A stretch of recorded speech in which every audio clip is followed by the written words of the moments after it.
If you can't find the answers, you're asking the wrong questions.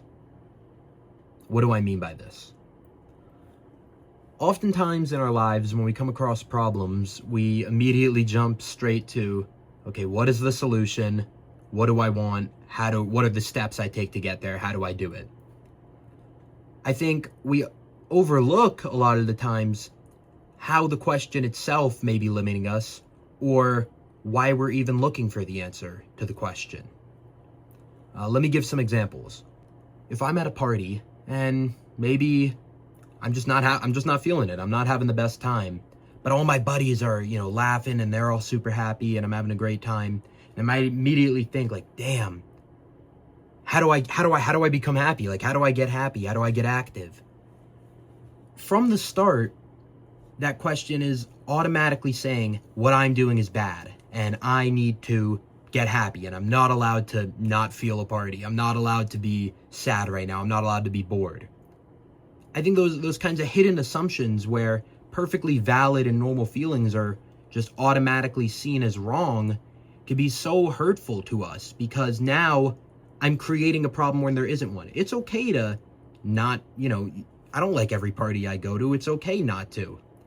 But I'm looking at other people and I'm basing my personal life based on other people's happiness. And I'm thinking that what I'm doing is wrong and I need to somehow fix myself.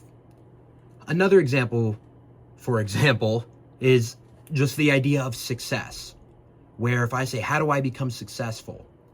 That question is automatically assuming that there's a universal idea of success and that there's something I have to do, and there's only one path there.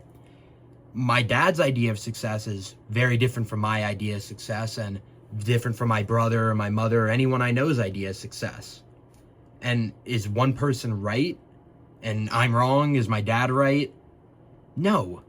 And when we just ask the question outright like that, like, okay, if I asked my dad, how do I become successful? If I ask anyone, they might lay out a strict set of plans that automatically is locking me into one set idea of success. And if you change the framework of the problem of, okay, not how do I become successful, of what does success look like to me, then you can really start flourishing and you can really start working to your own goals. Michel Foucault, he wrote in The Order of Things, and he also talked about this in his book Discipline and Punishment, that he thinks that a lot of the time society creates these categories of what's defined as normal, sane, successful, and that by having these strict ideas and these strict categories that we feel that we need to fit in, that creates all the problems itself, not anything we're actually doing. Another quote I like is by Zizek, and he says, I think the task of philosophy is not to provide answers, but to show how the way we perceive a problem can be itself a part of a problem. So the whole point I'm trying to make is that a lot of the times we get a lot of unnecessary stress and difficulty trying to solve these certain problems, when really it can be much simplified if we just shift the frame and the way we're asking the problem and what we're actually looking for in the problem itself.